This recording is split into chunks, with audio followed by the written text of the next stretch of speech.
My name is PK Gulati, and I have the distinct pleasure and privilege of hosting three of the biggest names in early stage angel investing in India for sure.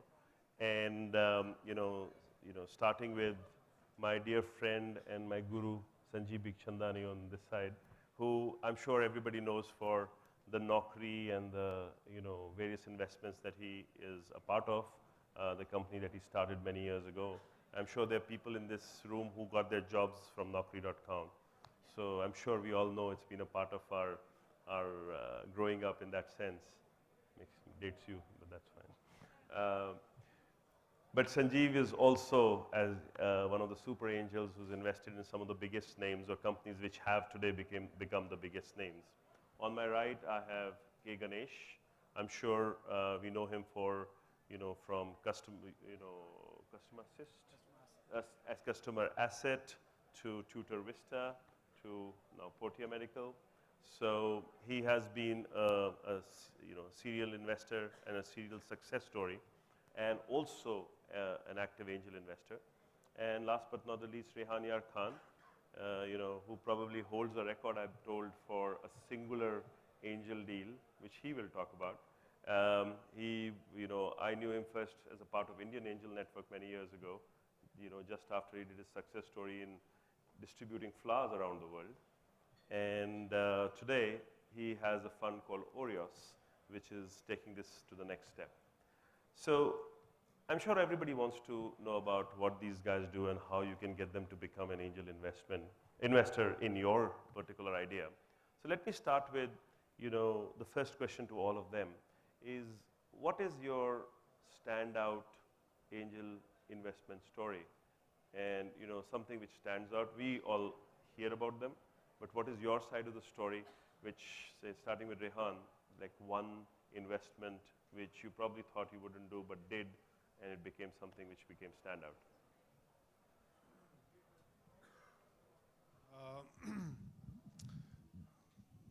I recently invested in not recently, about a year and a half ago, in a company in the hair salon booking space. And the company, when it had come to us, was actually doing doctor bookings online. So it was like ZocDoc in the US. But when we met these guys, we said, listen, there's already Practo in India, which is becoming very large. And our internal team had developed a thesis around hair salon booking, right? So if you think about it, every human being has to go to the salon once a month, right? It's compulsory. If your hair grows, you have to cut it. Ganesh and I don't. Ganesh, no. Even Ganesh. I'm sure Ganesh goes more often. No. I think 50% of panel doesn't, okay? This is an unusual panel. So just change the thesis to 6 times a year. Just on an average 6 times a year. So, yeah. So we kind of, we worked with them and we made that investment. There was it was a tough investment to make because, if you take a bottoms-up approach to the whole thing, people say, oh, salon industry is so big, and then this becomes a subset of the salon industry. And this was kind of the same error I had seen years back when I had invested in Ola Cabs. So when I'd invested in Ola Cabs, again, the story was, Ola Cabs will be a subset of the taxi market, right? So there are so many taxis in India. So e-taxi will be so much, right? And that was the completely wrong thesis. So it's very interesting when you're able to take a top-down approach and you're able to see the potential of the market rather than looking at what the existing market is and then build conviction around that. And those have been the most interesting investments that I've been able to make. Picking up on that, Sanjeev, like if you look at it, you have certain very exceptionally standout investments, not companies you started. And what Rehan just said, it's breaking the mold investments that make the difference. These investments which stood out, how were you able to find out that these were the ones which will break the mold? Like, it's too early.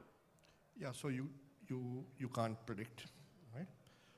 Okay, first of all, we don't do angel investing. We do early stage investing, but the check sizes are larger than angel. We invest from the company's balance sheet. There's no definition of angel anyway, so you can write as big a check as you want. So our best known investment is Zomato. Right? Possibly Zomato, all the others are fairly well known also.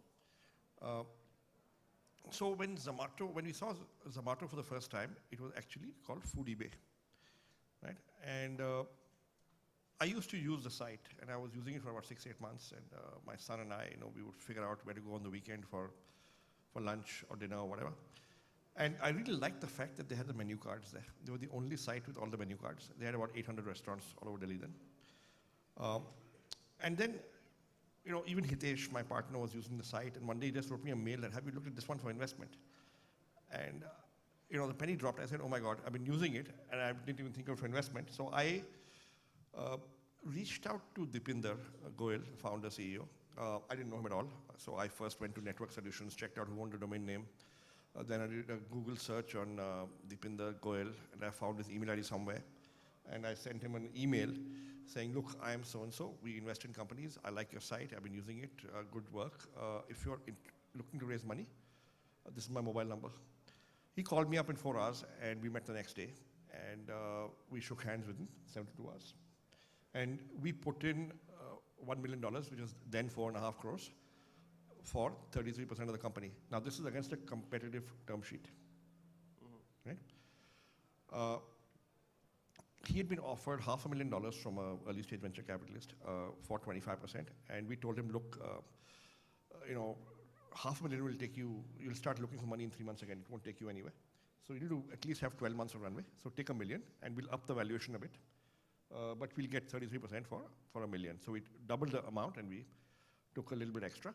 And he was okay with it, and I gave him the usual, the way we sell ourselves, that look, we are entrepreneurs, so we understand you guys better, financial investors, look at the cap table all the time, and all of those things. But really, when you go in, and now at that stage, by the way, we had huge doubts. Because we said restaurants, mom and pop stores, they don't have advertising budgets. How large will the market be? How many cities will have enough restaurants in India to warrant a search and discovery process? But there were 2 things going for this company. Number one, it was a really good team. We really liked the guys. Right? Number 2, the product had natural traction. They were getting traffic. We all loved it. We were using it. And if a product has natural traction in the consumer internet space, which is getting traffic without spending on advertising, and the traffic is growing, according to me, that's 70% of the battle won. Right? And going along, we felt that they would figure it out how to expand the market. Of course, we never anticipated they'd go overseas into 22 countries. I mean, if we had, we may not have invested, but but they figured it out. So basically, you look at the team and you look at natural traction, you look at competition, and you look at how early is it, and then you take a bet, yeah. And which is why you have a portfolio approach, because some of those bets will go wrong. So Sanjeev, picking up from what Sanjeev said, Ganesh, how many times have you dropped an email to a startup founder to say, hey, I want to angel invest in you? No, I mean, I have not done that. We do that very rarely.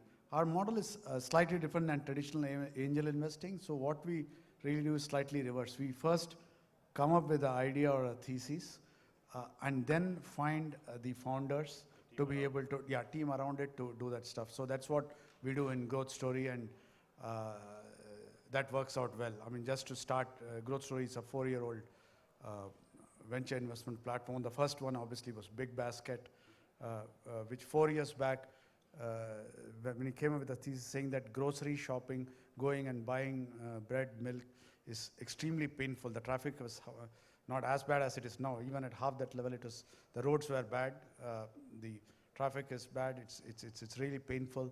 So, and grocery is, as a sector, is mother of all categories. Okay, right? So that is how we started. At that time, nobody was talking e-grocery, okay, right? And people said nobody will buy grocery online in India. They want to touch and feel the tomato, and they will do that stuff, and it's not going to work, okay, right? And typically we start with things like this where there is no other players, because we don't think that we are very good in execution, or we can out-execute anybody. So if nobody else is doing it, there are no comparisons. We love those spaces, okay, right? Because there is nothing to compare with. If I start a job site, then right from day one, everybody will say, oh, you know what, Sanjeev, Naukri.com is doing so well, he's doing this. This is the metric of Naukri.com. What is your metric, okay, right? Your shit, okay, right? So they will beat me down to size. Whereas if you start something... Don't even try. Okay, no, I'm not trying. I don't want to try. Whereas if you start something, okay, right? There is absolutely, nobody can beat you with it. Nobody will know. Tutor Vista is a great example. Since the time we started and sold it, there was no comparison because nobody could compare it with anybody else. Okay, right? So coming back, we like the spaces where there is nobody else because we don't think we are smart enough to out-execute anybody, and you get a long rope. Then we find the entrepreneurs or people who will be co-founders, who will be the full-time team that execute it. Then our mail is like that. Okay, right? This is what we are doing. This is what we want to do. This is a $1 billion idea. I'm actually coding from Big Basket. It took us 3 months for us to get the ex-FabMart team to be able to leave their current job and come in as co-founders. So that's really the approach. And it typically starts with something which has not been done before. So now today, for example, you see, open the newspaper, you see grocery ads, okay, right? Grofers, Pepper Tap, Flipkart is into grocery, Ola is into grocery, okay, right? And Amazon is into grocery, okay, right? So it happens. I don't need that much grocery. Yeah, yeah, okay, right? So, but today I can't start a grocery, okay, right? So I think in terms of answer, sectors where there are no leaders, there are no Naukris of the world, there are no Olas of the world, okay, right? So that is extremely tough to compete. No comparisons. Ahead of the time so that you get longer time to be able to build it, and horses for courses, finding the entrepreneurs for executing that particular plan. So all that is generally, and I must say, in all honesty, for Big Basket, Bluestone, Portea Medical and all of the stuff, huge amount of it is about lot of luck and prayer to get any post-operative care. We said then, that's a huge opportunity. Again, when we went to VCs, when we did it, they said, no, nobody has done it, it's not scalable. All questions came out scalable or not. We said, no, if we are not able to find it, the opportunity is good, okay, right? And then we went after it. In 2 years, we are in 24 cities in India and 4 cities in Malaysia, and again, no comparison. So that, I think, has been thesis that has worked out. So let me ask a question, like if all three of you have said the same thing in other ways, like when you're starting early stage or you're investing, angel investing, the only thing which is tangible that you can check is the team. There's nothing else. The idea will probably pivot 20 times before it becomes what it becomes. So it comes down to teams. While you may put the idea and put the teams around it, you may have teams which bring you an idea. What do you, Rehan, what would you sense? You said that you made the example of the company that you invested in and you liked the team. What is it that you liked in the team? How do you sense out? What is it that you look for? What is a guy out here, sitting out here wanting to get angel investing for you should be showing you in terms of characteristics? Yeah, it's very interesting. My thoughts in the area have evolved a lot in the last 8-9 years since I've been doing this. So when I first started doing this, I actually became an angel investor because I wanted to mentor companies, right? I felt I could do a lot of value add to these companies. I was a senior entrepreneur and I would be able to mentor these guys. And I kind of looked for entrepreneurs that I could gel well with and I kind of this thing. And I went wrong with that. That's, I learned that was actually the wrong approach because some of my best entrepreneurs, whether it's, Bhavish of Ola, Jaspreet of Dhruva, they have their own conviction, they have their own kind of way of doing things, and they don't need to be mentored as much. And that was my big learning when I kind of went along, right? That your inner urge of parenting these guys is actually the wrong urge and the wrong motivation for investing in companies, right? So of course, now that we have a fund, we do have a large platform to support these guys because, they're young entrepreneurs. They come out of, they're in their early, mid-20s. They don't know key performance indicators and how to run your company by numbers. They don't know quality metrics or how to think about disruptive marketing or setting up an accounting backbone. Sure, we give them that. But the core essence that the second wave of entrepreneurs that we invested in have is an amazing ability, an amazing self-conviction, right? An amazing inner voice, an amazing drive, and an amazing ability to learn and be agile. I think the number one quality in an entrepreneur is innovation and agility. Both are connected. So in other words, problem-solving skills, right? backed by the energy and the conviction to keep problem solving. And I think these are the most important qualities we look for, and we kind of test for that, because they're going to encounter problems every day. I mean, look at Ola, right? Against the odds, right? Built it against a mighty international competitor, regulatory hurdles, the scale at which they're growing. You know, Jaspreet of Dhruva took the company to the valley, rated, you know, world #1 by Gartner against US competition many years in a row. All of NASA uses it, all of Pfizer uses it. University of California won the best accounts, right, against the stiffest of competition, right? You had big players like EMC and Symantec and all these kind of guys in the software backup space. So these guys had to innovate a lot. He figured out US laws, you know, hiring people, team building in America. This was a guy who had never been out of India before that, right? So he learned all that. And so I think the #1 quality is conviction with amazing problem solving skills, and that is what we look for in our entrepreneurial teams. You put together teams around an idea. So you have not just to find the good teams, you also have a bigger chance of convincing them to actually work on that idea. Yeah, so I think one is we like to break it up into what are the 1 or 2 must-have skills that is core and the pillar, and it will be difficult to recruit later, but has to be there in the core team. That varies between model to model, and our businesses range from grocery to food tech to healthcare to education to all of that stuff. So each one is a different story, okay, right?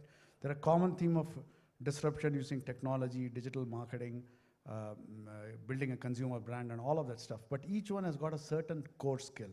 And we try to find at least that core skill should be there in the founder. I think that's important, okay, right? I would differ with Rehan that conviction, more than conviction, the other point that he mentioned about the flexibility and the ability to think on the feet and to be able to change and pivot and keep on improving while you're running, okay, right? I think that is key. A lot of times we find that the conviction and passion takes over prudence, street smartness, or the willingness and the ability to pivot, okay, right? So I think that is very important. So wherever we have made some mistakes, we had to correct. There's been cases where the conviction level and the passion level was so much behind the idea that they were not flexible enough to move. That is danger. So the 1 or 2 right skill, which is a must-have for that particular idea, followed by the ability and the willingness to be able to take feedback, learn, pivot, and not be stuck with an opinionated passion or conviction just because started. Do you have a differing thought, Sanjeev? No.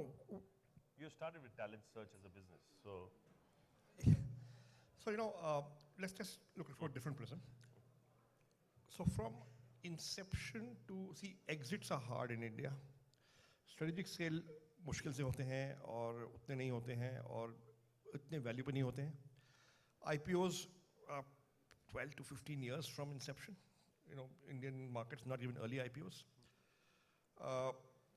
So one thing is that, look, if you invest behind a team of 45-year-olds, chances are they'll be 57 to 60, you know, before a good exit IPO or whatever, right? Now, at what stage of life cycle is the entrepreneur? What kind of energy levels can he last out? I think this is one key thing. Apart from, of course, the passion and the conviction and, you know, flexibility and all of that. If you look at all the unicorns, in double quotes, in India, I think most of them are headed by people in their early 30s. Right? It's not a coincidence. Okay? Because you're dealing with a consumer who's very young. At 52, boss, I don't believe that I have it in me to really understand the 21-year-old consumer the way a 24-year-old might. So I'm starting off at a disadvantage. I might still do it, right? So I think where in the life cycle, so first of all, is the right guy or lady? And will he or she last out? Will they have the passion to sort of go through struggle for 10, 12 years? Because look, right now, last 5, 7 years, we've basically seen an upcycle. Right? The true test of an entrepreneur is a down cycle, right? When money gets over, when there are no further rounds coming. Some Right. people say it's not too far. Well, I mean, that's debatable, but you know, the point is that a company will succeed over 10 years, 15 years. You will definitely see a down cycle or two. I quit my job in 1990. There was a recession then, a recession in 96, a recession in 2000, 2008, and possibly now. So this is my fifth cycle. Right? And really it's down cycles that test an entrepreneur. And how they will respond there, can you predict it? Will the person be able to handle large teams? Because when an organization scales, you know, how good a manager will be 5 years from now? He can manage a team of 5, can he manage a team of 500, can he manage a team of 5,000?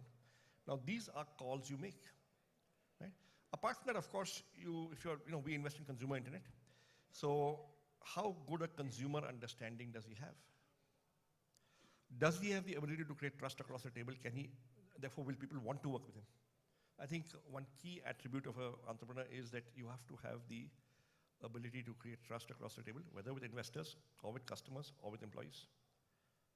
Yeah. So an entrepreneur has to be a personal magnet for talent, that people have to want to work with you.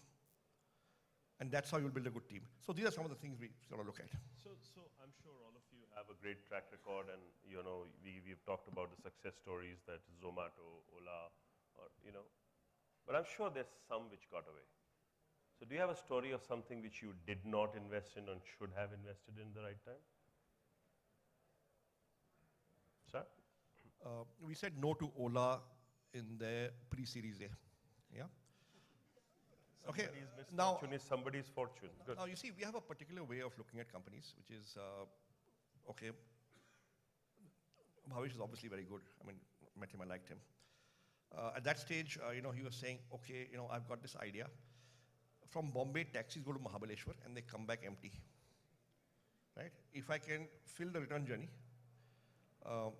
then maybe I'll make some money. I can get a cut of that, 600 rupees.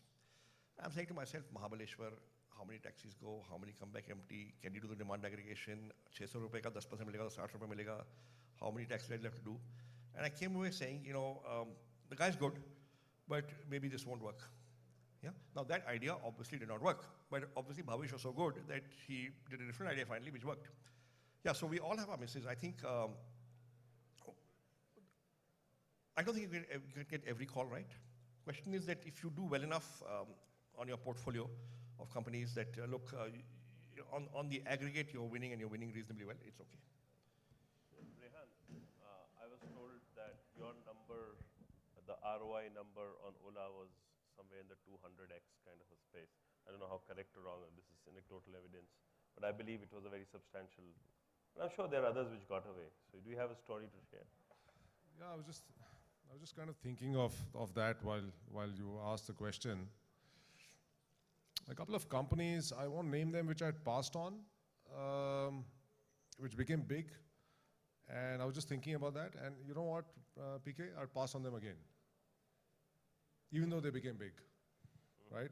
They don't kind of fit that model which I have. There was one company which had a close to a $200 million exit in India, $150 to $200 million exit in India, and I passed on it at the angel stage because I thought it was a 1% gross margin business, and the businessman in me refused to, get into such a business, right?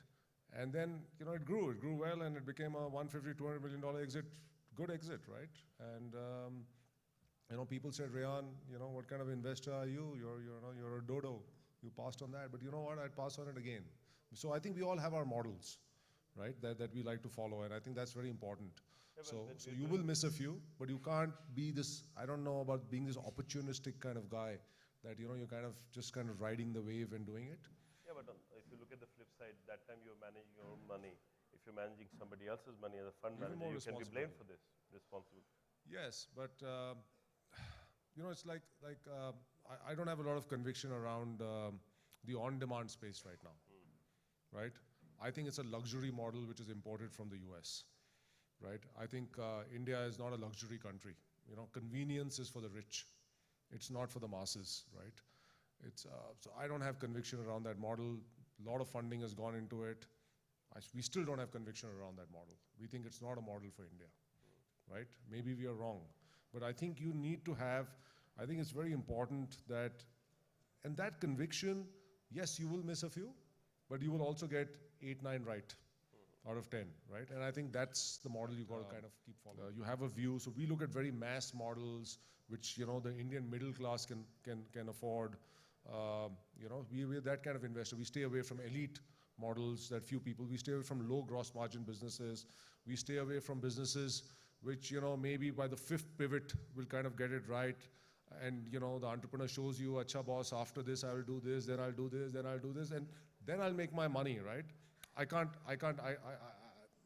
do that, you know. So this is kind of the kind of sense we kind of use to make investments.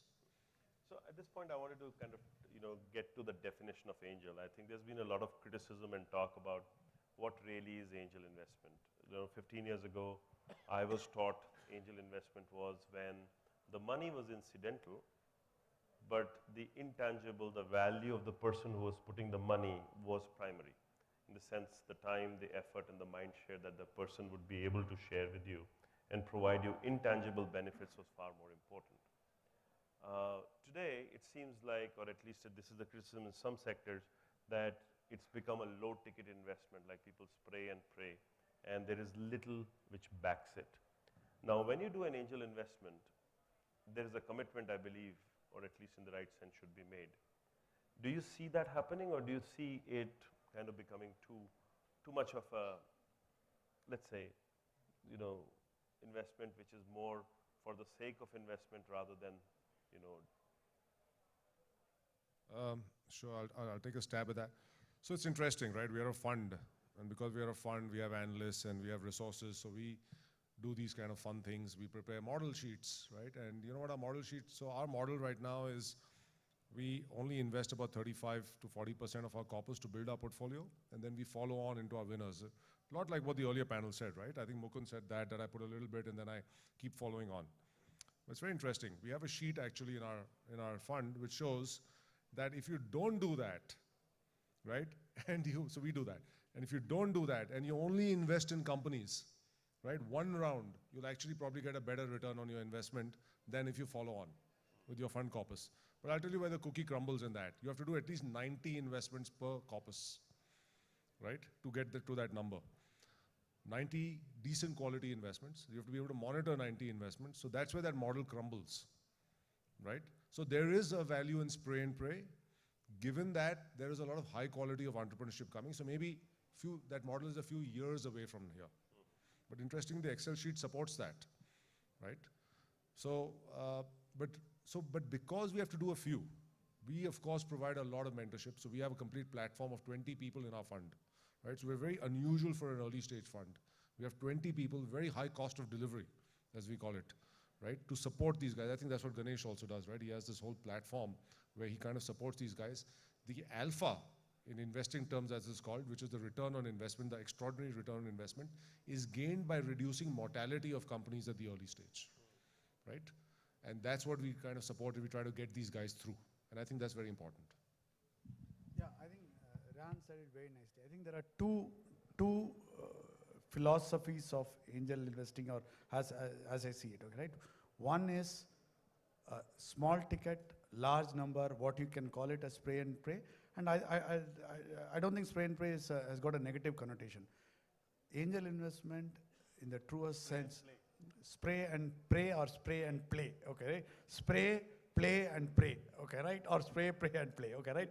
You like praying anyway. Yeah, okay, right? So I think there angel investment is the highest risk class, most illiquid, least returns, and I think Anupam Mittal said, okay, right? Yeah, so you do it because you like gambling, okay, right? Okay, right? It's one step ahead of gambling, okay, right? And slightly better than, exactly like a lottery.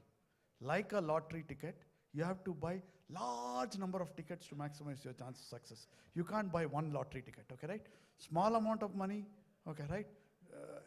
in large number. And Rehan referred to that. He actually put a number that you have to be 90 if you want to do only one level to be able to do it. So like a lot, or like insurance, okay, right? It works only in numbers, okay, right? And in a place, I mean, you have Dave McClure of 500 startups somewhere here, okay, right? So do that. So I think that is one model. In which case, put small amount of money, put in large number, and pray, play, do whatever, okay, right? Do all of that stuff. I think that's one. The other model when you go to, whether it's Oreos fund model or our growth story model, okay, right, is really that we want to reduce the infant mortality, which pretty much makes it how many I can do. We do roughly about 5 a year. I don't think we can do more than 10 a year. Okay, right? We can't do it because it takes all effort to come up with the idea, do the research, put the thing, get the team together, convince the team to come together and get them on board, and then go and raise institutional Series A money pretty fast. Okay, right? All of them have taken that kind of time. So that is a different model wherein you are trying to maximize each of the company's return to this. I think these are two different models, and angel investing is used broadly in all the cases. Okay, right? I do a bit of that, but there it's purely spray, play, and pray. Don't know what they are doing, don't know what's going to happen. The only way that model will work is by increasing the numbers to a large extent. I may still do some analysis, I may try to convince myself, and I may want to believe wrongly that I understand the space, I understand the entrepreneur, and I can value add and all the stuff, but primarily there's no little value add. Actually, the entrepreneurs wants that particular money. That's it. Okay, value add are all nice terms. I want mentoring, I want this, I want that and all. You can't do that unless you really get into it. And to get into it, you have to be inside. Then you have to have only large number of people, or you need to have so much of time and handle a few to be able to do that stuff. So that's pure hardcore money period. I mean, people do reach out to me. I mean, I had this company, Little Eye Labs, that was sold to Facebook. When I put money, I didn't know what they were doing. When I exited also, I didn't know what they were doing. Okay, right? Okay, right? I don't know why I don't know why they got sold, why Facebook purchased, everything happy, nice multiple, and all of that stuff. That is the spray, really prayed hard, okay, right? and Mark Zuckerberg heard you. Yeah, so God, so that is, and that is fine. And to answer your question, why I do that, it gives me an adrenaline rush. It gives me adrenaline rush. Great to work with a person. It's like lottery. It's like lottery. Okay, right? It's great. Okay, right? Least immoral, least illegal way of getting high. That's a good one. That's a good one. So Sanjeev and Rehan, you also use this high, like secretly? No, I think, I was slightly, I mean, I agree with a lot of what Ganesh said, but I have a slightly sort of a different take. Look, the key to successful investing is to back entrepreneurs who are going to succeed anyway, right? Now, investors believe, we add value, hum ye kar denge, wo kar denge. It's all bullshit. The entrepreneur is humoring you. The good entrepreneur, because he wants your money, a good entrepreneur knows what he has to do. He knows, if you invest behind an entrepreneur who needs more than 2% hand-holding, you invested behind the wrong guy. Deepinder Goyal, Pankaj Chadda would have made Zomato succeed anyway, right? They have not succeeded because of us. We have succeeded because of them, right? The key to successful investing, Policy Bazaar, same thing, Merit Nation, same thing, My Dollar, same thing. All the companies we selected, we have believed that they will make us succeed, not we will make them succeed. They need our money, and that's how we get a return. But you've got to back guys who will make you succeed by succeeding themselves. Okay? So, and there's a lot of, the worst kind of investor is somebody who's trying to fulfill his unfulfilled entrepreneurial ambitions through somebody else. And no, this is wrong. Get out. So Rehan used the word parenting. Look, there are some areas where entrepreneurs may not have exposure. Okay, people may be inexperienced at going in front of a VC and pitching. Okay, you help them out. People you may make a few connections, perhaps, and make a couple of phone calls. Yeah, mil le, acha kaam kar rahe. Stuff like that. Corp Gov, okay, I think it's time to put an independent director on the board. Acha, audit committee honi chahiye. Stuff like that. Those are boundary conditions. The real work that makes the company succeed is done by the entrepreneurs, is done by the management team, and they make the company succeed. Investors don't make the company succeed. I think that's I think that's a great way to put it. I mean, they always say, you know, correlation and causation are not one and the same. Okay, right? You may see a correlation between having great angel investors, okay, right, and good success, okay, right. But that doesn't mean they cost it, okay, right. So I think that's a great, it's a great example, and I really like that, okay, right. So And I want to put another thesis out, which means that they're great, entrepreneurs who actually go to the same investors to make them succeed, is it? No, they go where the money is available. No, but I'm saying this is, but then how does he become and you become super angel investors? Because We got the lucky. best guys came to We you. got lucky. We found good entrepreneurs, and we said, okay, let's back them. We were able to perhaps select well at a time when they needed the money. Okay, but they made us succeed. We didn't make them succeed. Rehan, you agree with this? 200%. When you were in Indian Angel Network, you started there, and some of the early successes actually came out of there. Sure. So did you see this happening? Like the good quality entrepreneurs are coming because of the group, rather than they were coming anywhere and you were successful in picking them. So I think when we started, there was no, people were just, there was no hardly choice. anybody to fund anyone, right? So people were just going, so we kind of got lucky and we picked up, and that helped us then build our brand. Right, so we were early, just like a lot of things. You were early in life. You got a few guys. You got Ola, you got Dhruva, you got a few others, and now you have a brand as a result of that. So they made us succeed. To Sanjeev's point, right? And then you sort of continue with that, and we learned of that. We learned that hey, these were the amazing entrepreneurs, like I said, and the other kind of guys who you had to handle a lot weren't the amazing entrepreneurs. So you learned because of that. So exactly to what like Sanjeev said, they made us succeed. We learned from them. We learned how to be investors from them. How to pick the right kind of company, because we were able to discern between this kind of company and this other kind of entrepreneur. So yeah, I kind of agree with all this. Okay, at this point, I'd like to open the floor to questions, because I think a lot of questions should come from the other side. People who make you successful. So any questions? Let's